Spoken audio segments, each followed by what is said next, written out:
Today, I'll show you how to make a flash transition in CapCut. Super simple and perfect for high energy edits. Let's jump in.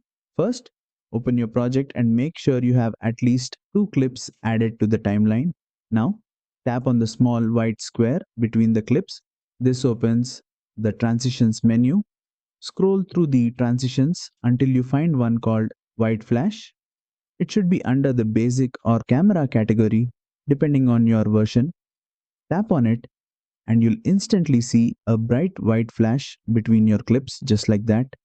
To fine tune it, use the duration slider below to adjust how long the flash lasts.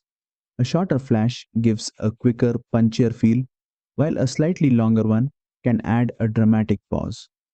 Once you're happy with the result, hit the check mark to apply the transition.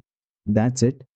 You've successfully created a clean and energetic flash transition in CapCut Mobile using the built-in white flash effect. If you enjoyed this tutorial, don't forget to like, share and subscribe for more quick CapCut tips.